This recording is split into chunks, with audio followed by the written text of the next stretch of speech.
أشهد أن لا إله إلا الله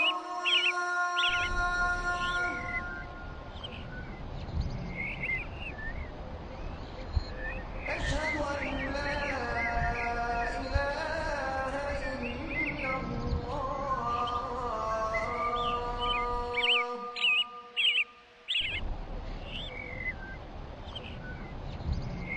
أشهد أن محمدا رسول الله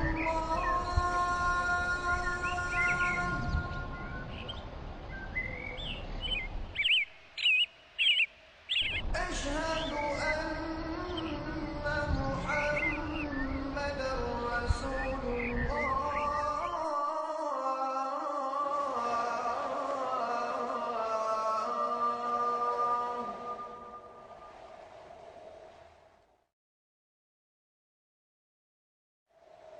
حي على الصلاة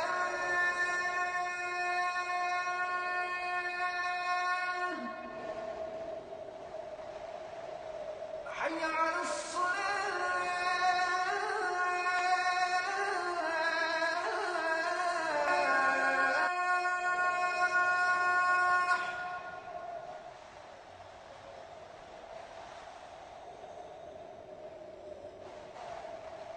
حي على الفلاح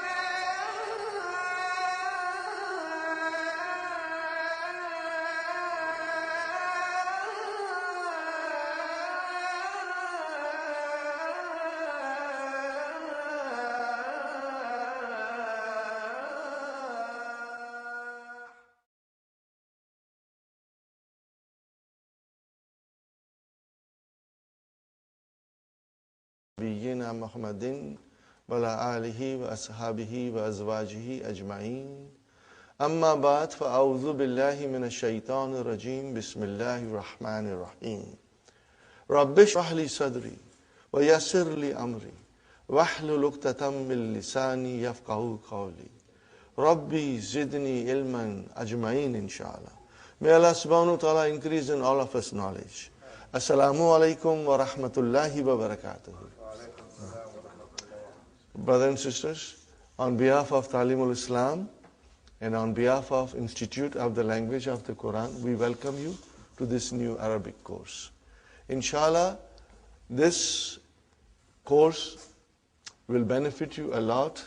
It will enable you to understand Quran 85% directly, inshallah. And inshallah, your experience in this class will be most enjoyable and very fruitful. From the outset, I must tell you that I'm not a scholar. I do not have any university degrees. All I have is my experience. I went to various places, various countries, and I met so many teachers who are very kind, and they taught me many things in Arabic which made me understand Quran directly.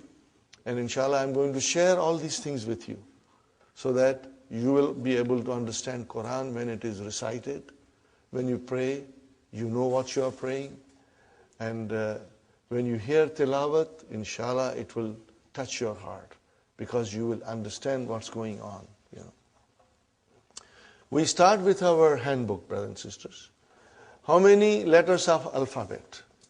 Most of us, we were taught that there are 28, but there are 29. Alif is the letter of alphabet, but it is not consonant. It does not have a speech sound. When you say a, it is not alif, but it is hamza. And how do you write hamza?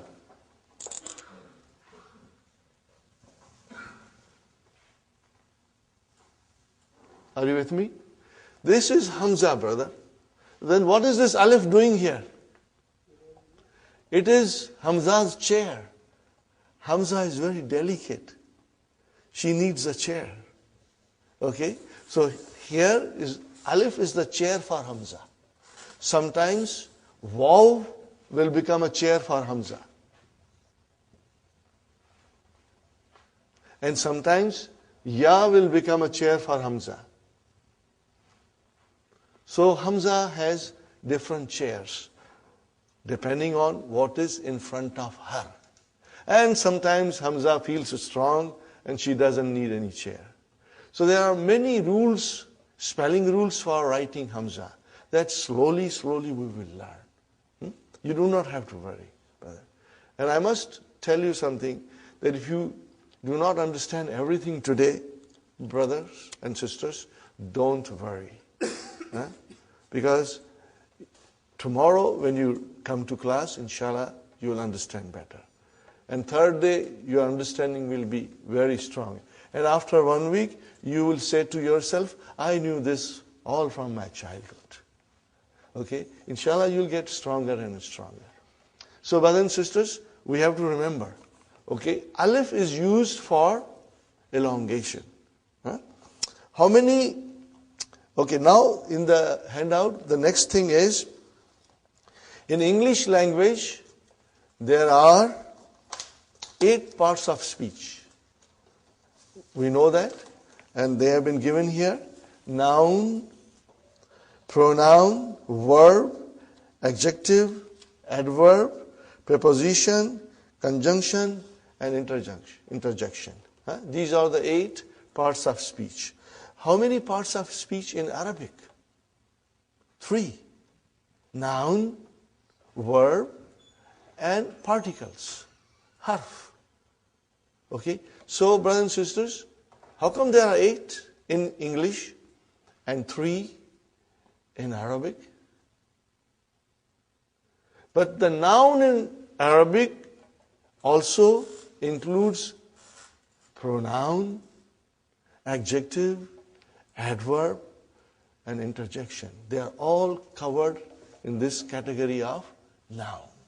So we have to remember. So in fact, they are same as in English, but we do not have 8, but instead of there is a word for pronoun in Arabic, which is damir, but it still comes under the category of noun.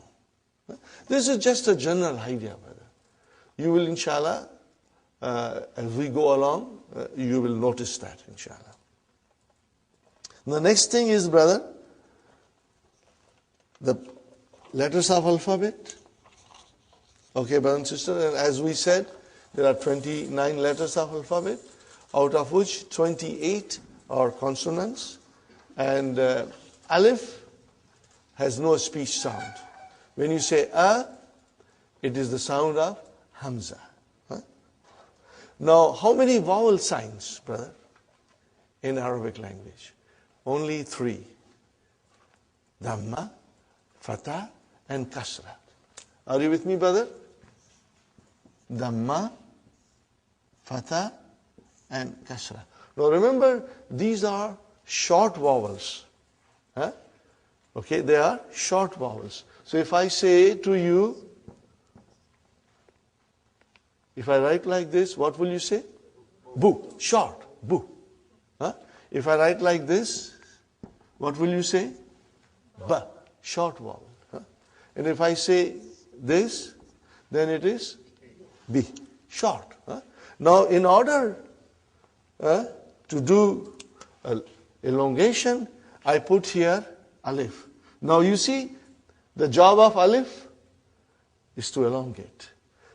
Now this is ba. And then I put vav here, and it is bu.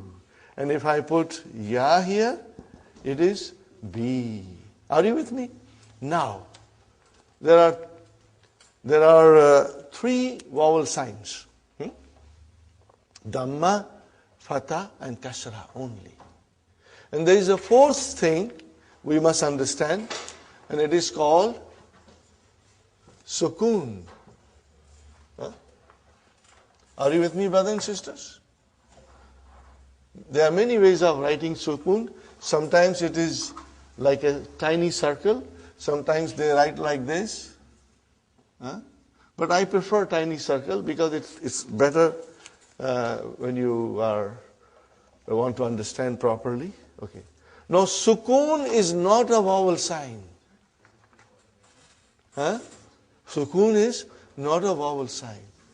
What is sukoon then? Sukoon tells me that there is no vowel sign on the Arabic letter. Are you with me, brother? Okay. Where is the vowel sign here? On ba. What is on vav? It's a sukoon. Why? There is no vowel sign. There is no vowel sign. Okay. No, this you never write. Huh? You never write, but you understand. If I say ba, where is the vowel sign? Ba. On the ba. What is on alif? There is a sukoon. We don't write it, but there is a sukoon. We don't write it. Huh? And what about B? Where is the vowel sign? On the B. What is on the ya? A sukoon, because there is no vowel sign. Now these things are to be remembered. And even if you forget, don't worry, because I will be repeating these things often. You know, some of you will, when we go a little bit deeper in the course, all these things will come to you. Huh? Okay? So you don't write it. Huh? You don't write it, but it is there. Okay. I give you another example, brother.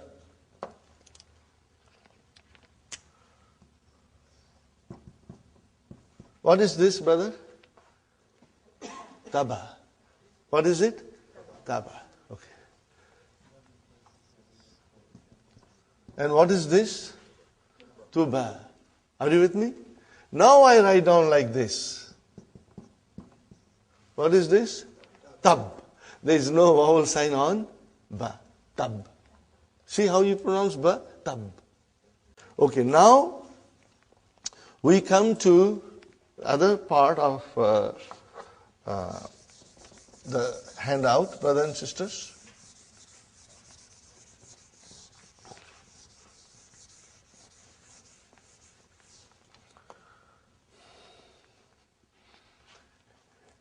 The noun is either definite or indefinite. Sahi, brothers and sisters? Either it is definite or indefinite. What do we do in English when it is indefinite noun? How do we describe it, brother? By using a or an. Are you with me? This, when it comes in front of a noun, makes it indefinite. How do you define it? Make it definite? The. Okay, brother?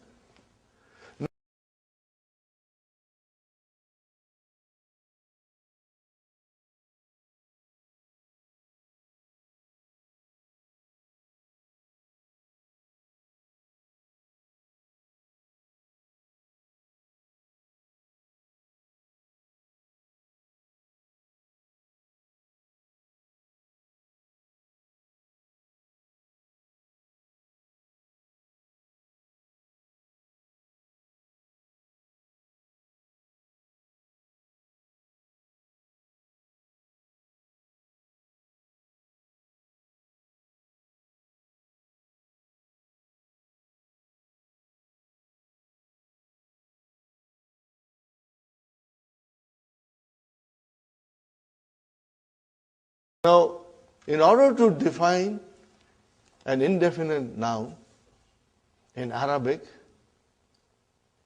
we do not have anything similar to this.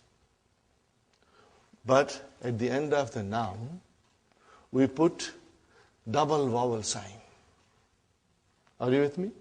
We put double vowel sign. If the noun ends with a dhamma, then we put two dhammas. If the noun ends with a fatha, then we'll put two fathas. Huh? If the noun ends with a kasra, we put two kasras. This is called tanween. What is it called? Tanween. Huh? Tanween.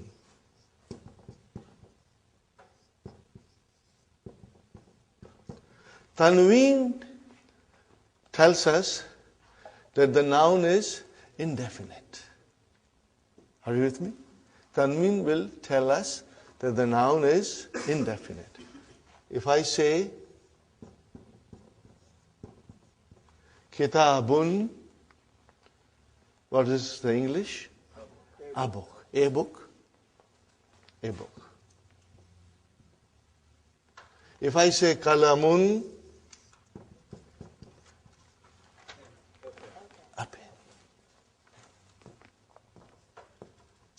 If I say baitun, a house. Sahi, brothers and sisters?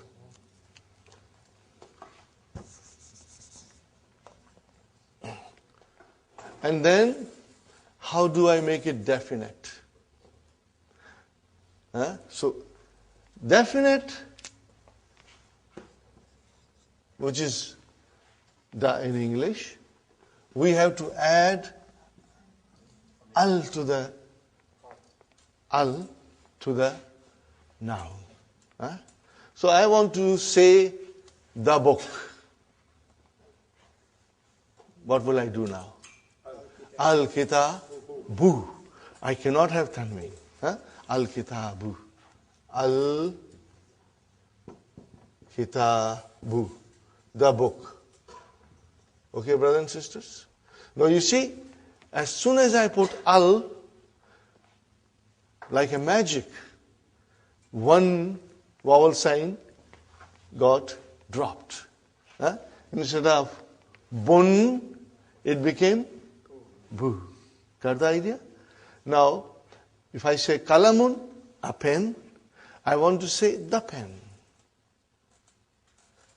What will I do? Al-kalamu. But these are the basics. I know most of you already know. But I'm starting from the very beginning in case there is a one student who's coming for the first time to learn Arabic, so that he gets some idea, inshallah. Al-kalamu. Got the idea? If I write down al-kalamun, that is wrong.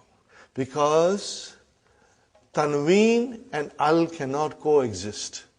One has to come and other has to go. So, if you say al, then only one dhamma.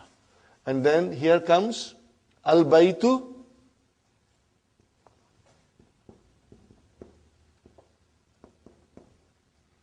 Okay, instead of baytun, it became al-baytu, means the house. And I should write here the pen. Okay. Is it clear, brothers and sisters? Yes. Okay.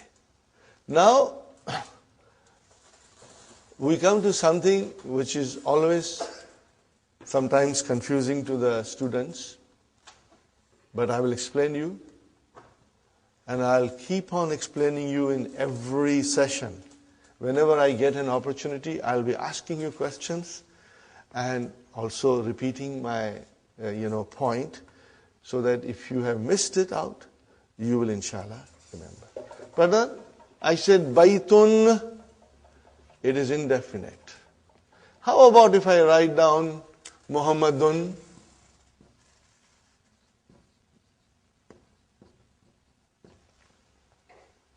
There is a tanween there which always tells me that the noun is indefinite.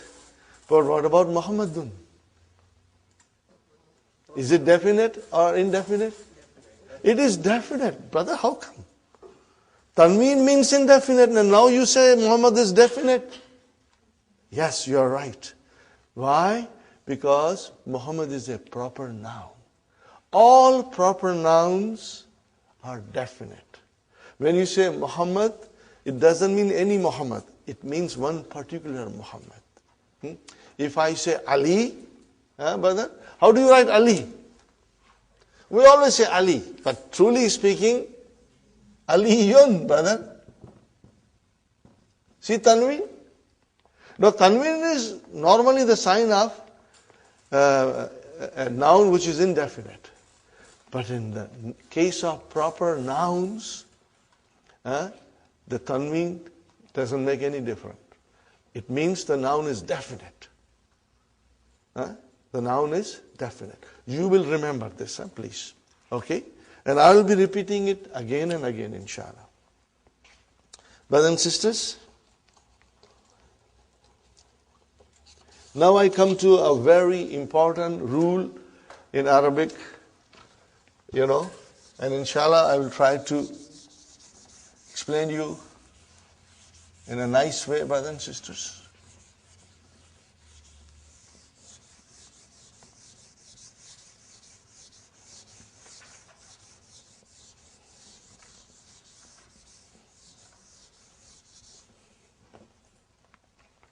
The beauty of Dr. Abdurrahim's book, brother and sister, as I said, I admire it and I always mention it, and soon you will also feel the way I feel it, Every lesson is designed in a way to teach us something. In other Arabic books, brother, things are all put together like a khichda, and it is very difficult. On the first or second or third page of any other Arabic book, you will have verbs coming in present tense and past tense, brother, and long verbs, So everything is brought together, and it is extremely confusing. It's not confusing to the person who already knows Arabic, but it is confusing for us. Okay. So what Dr. Abdurrahim has done, that in his first book, his emphasis is on only noun. We are learning nouns in the first book. There are only 4 verbs. 1, 2, 3, 4. 4 verbs mentioned in book 1. Okay. Then when we go in book 2, brother, then the verbs will come. And Dr. Abdurrahim's method is this, that he teaches you one thing properly. Okay. But then when the verbs will come, they will come in wholesale. You'll have verbs coming from everywhere, But by that time, we'll be prepared. But my, method is, and I found it very rewarding, producing good results, that we will do some verbs on our own, which are not mentioned in the book. So that when we come to book 2, you have a good understanding of verbs. So when they come in front of you, you will say, I know it. You will feel comfortable. So first book is concentrating on nouns. Okay. And each lesson is like a brick. We make one brick. So we study one lesson, we put a brick. We study second lesson, we put a second brick. And slowly, slowly we'll build our house. Brick by brick, lesson by lesson. Each lesson will show you something.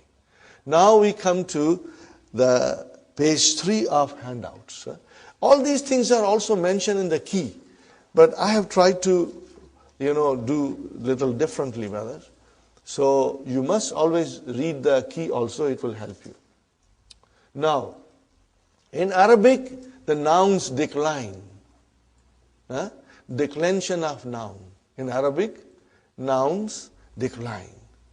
You already know it, but you have never realized it. Why? You have never realized this. Why? Now I will give you examples. Brother? I'm writing something. You already know it. Muhammadun Rasulullah.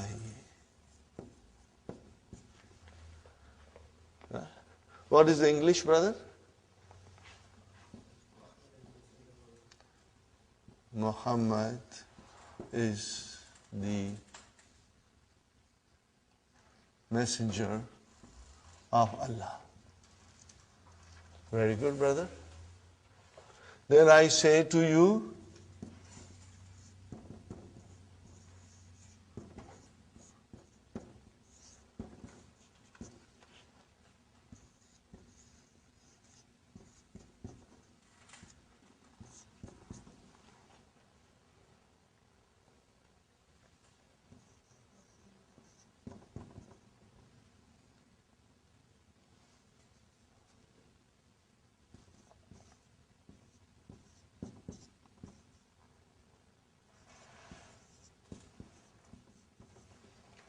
We say every day in our salah. What do we say? Ashhadu anna Muhammadan. Brother, why Muhammadan? Before you wrote Muhammadun, now you are writing Muhammadan. Okay. What will be the English? I bear witness that Muhammad is his slave, brother, and his messenger. Huh? ... Okay. Now, every day we say, many times, Allahumma. What is the meaning of Allahumma? Ya Allah. What is the meaning of Allahumma? Ya Allah. Huh? Allahumma salli. We say every day, Allahumma salli ala Muhammadin.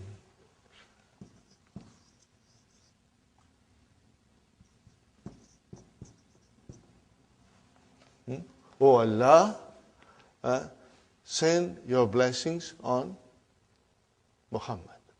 Are you with me, brother? Ya Allah,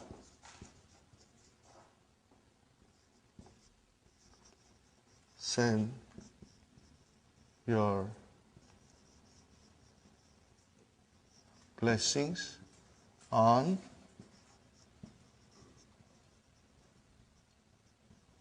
Muhammad. Are you with me, brothers and sisters?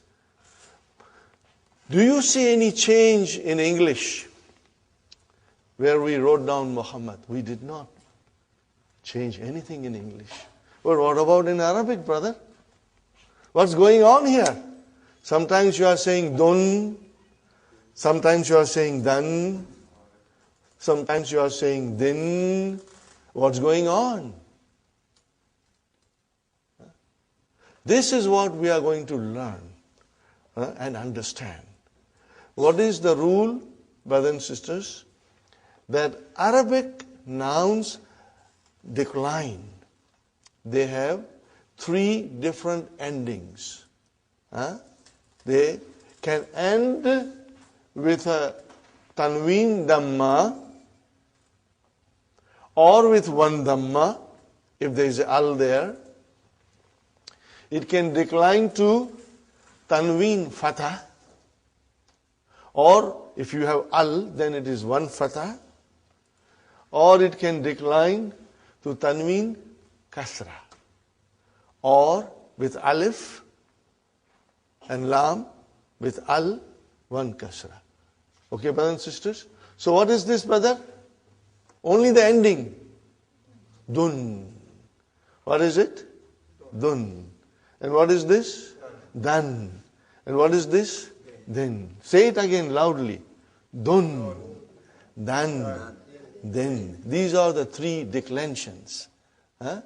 Okay? Every Arabic noun will decline. Sometimes you will see it, and sometimes you won't see it, but we are going to learn everything. In the initial stage, we will see the vowel signs in the books, but later on, we may not. I give you one more example, brother. Now I'm going to remove this. And why it happens, brothers and sisters? This is what we are going to learn. And this is what you will be watching in the Quran. You will be looking. When you are reading, you will notice this. You will observe this, brother. And then it will tell us this last vowel sign in the noun will tell you the function of that noun in a sentence. What is that noun doing in a sentence? Is it coming as a subject? Is it coming as a subject of a verb? Is it coming as an object? Is it coming after a preposition? It will tell you. In its natural course, in its natural form, all the nouns are always end with a dhamma. All the time. They change when something happens in the sentence. When they perform a different function in the sentence, then they change, brother. Give you one more example. You know all these things, but you never knew why. And this course is going to teach you, brothers and sisters. Okay. I will write down here. What did I write down, brother? Allahu. Is it definite or indefinite? It is definite because Al is there. No tanween. Because Al is there, no tanween. What do you see at the end? Dhamma. Dhamma you see, okay? Allahu Gafurun Rahimun. Sahi? Okay? See, Gafurun, indefinite. Rahimun, okay? Fine. Then I write here,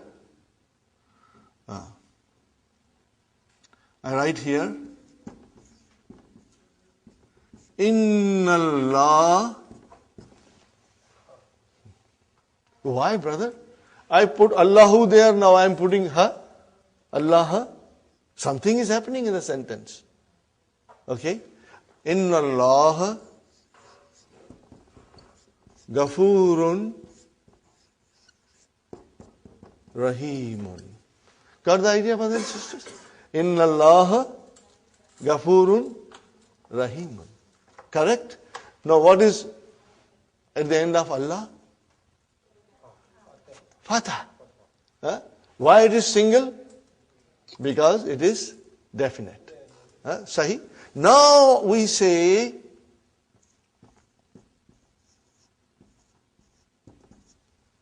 A'udhu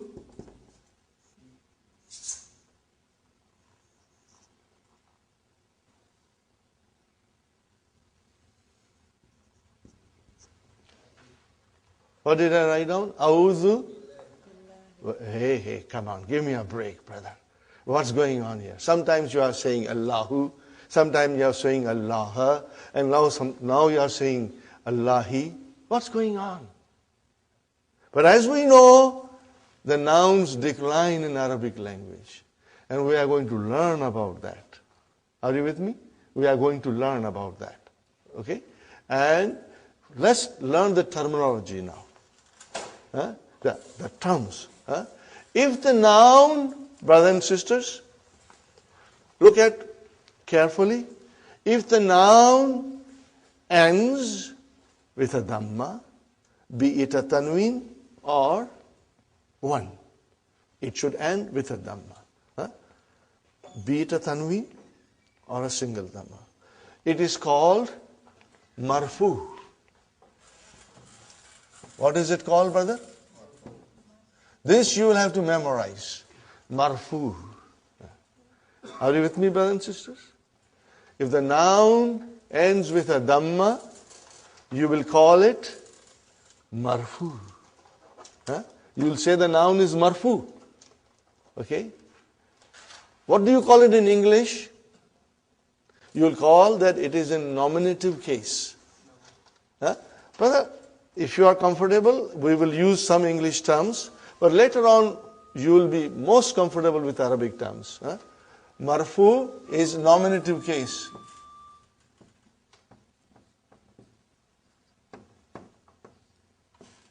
Ends with a fatha, be it a tanween, or be it a one single fatha at the end of a noun, then we say it is mansoob.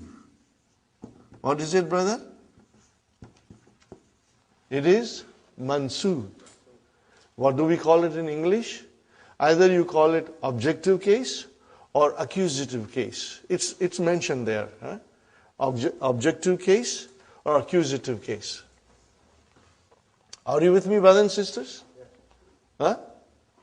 But we will memorize these terms that I'm writing. Now, mean or one. We will say the noun is majroor. Not majboor. Majroor. Okay? Majroor. majroorun. Are you with me? And in English it is called genitive case. Huh?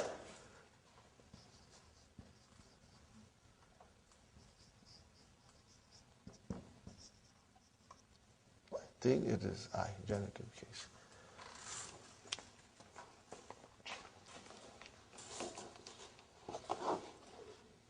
Yes, the genitive case. Huh? And accusative case, maybe I should write down accusative case also. Mansub is accusative case.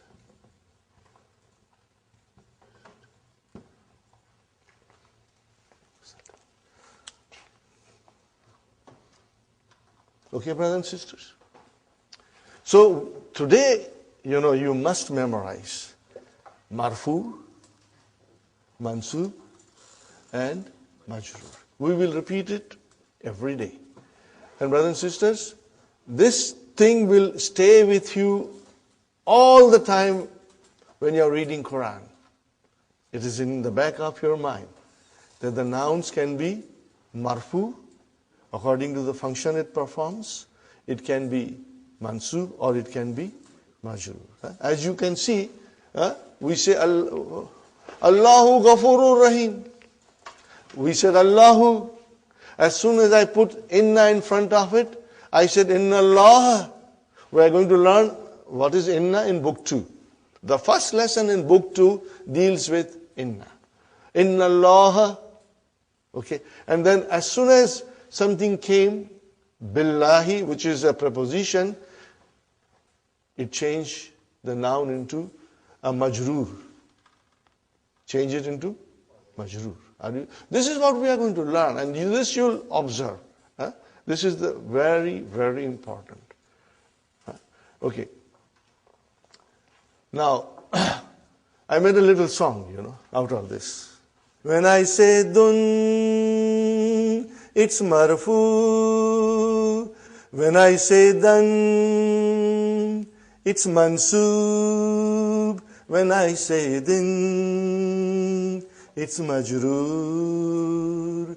When I say dun, it's marfu. When I say dan, it's mansub. When I say din, it's majroor. Therefore, dun dun dan dan din din, dun dun dan dan din din, dun dun dan dan din din, dun dun dan dan din din, dun dun dan dan din din, dun dun dan dan din din, dun dun dan dan din din, dun dun dan dan din din. One more time. When I say dun, it's marfu. When I say dan, it's mansub. When I say din, it's majroor. Therefore, dun dun dan dan din din, dun dun dan dan din din, dun dun dan dan din din, dun dun dan dan din din.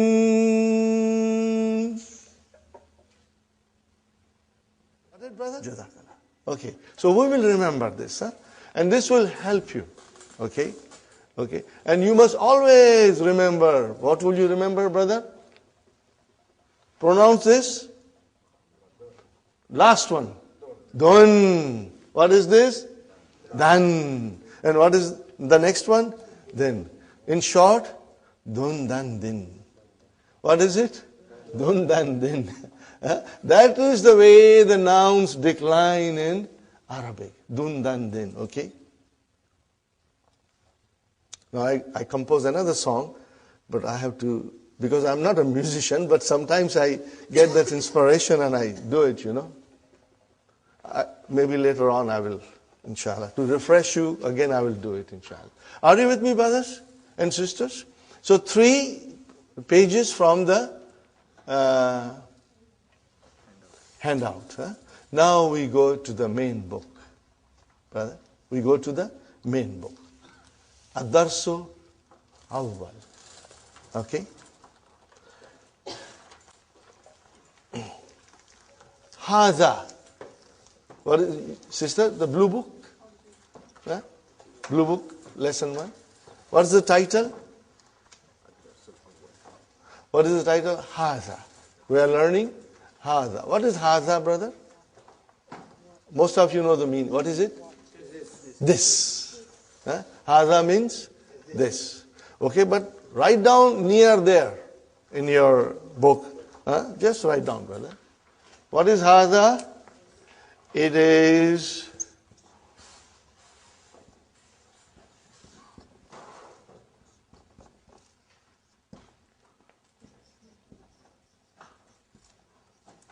what is it, brother? This is a pronoun. And pronoun is a noun. In Arabic, pronoun is also a noun. Okay, so it's a pronoun. Just remember it, brother. And if you forget, Sister Fatima, if you forget, it's normal. You should not be too concerned. Because we will be repeating it so many times in the class that it's going to come out of your both ears. Okay? So it is demonstrative noun. What do you call it in Arabic? Ismu ishara. Huh? Those who are familiar with Urdu, they will find the course very easy. Huh? Huh? Brother? Ismul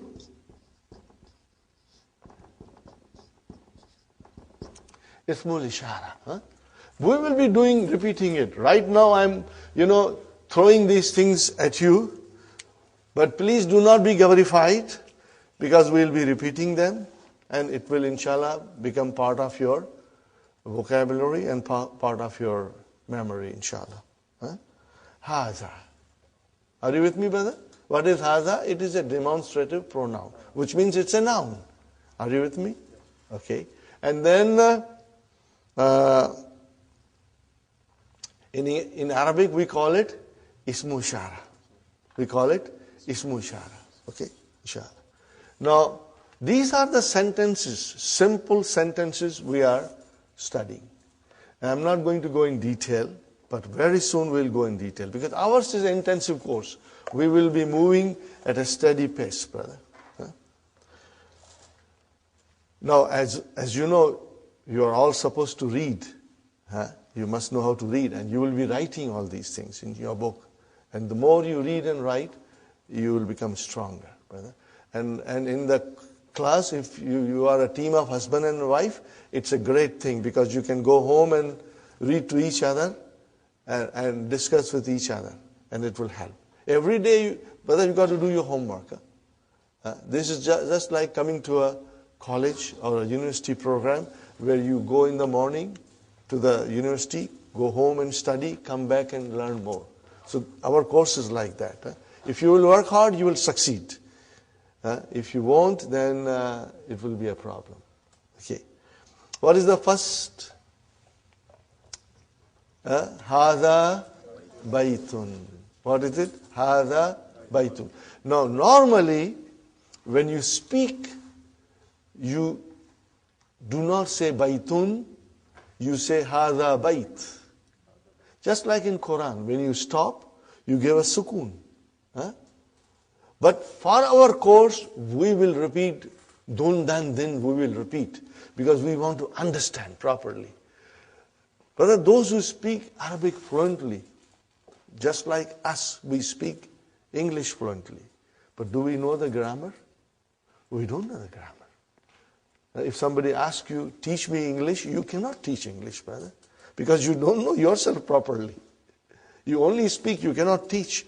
Same way, the people who speak Arabic, when they say Hada Bayt, or when they say Muhammad Talib, or Raitu Muhammad, or Marartu bi Muhammad, they are not very sure about the endings. Because that's the way you stop it. You don't put the, pronounce the last. But here in our class, we will pronounce everything.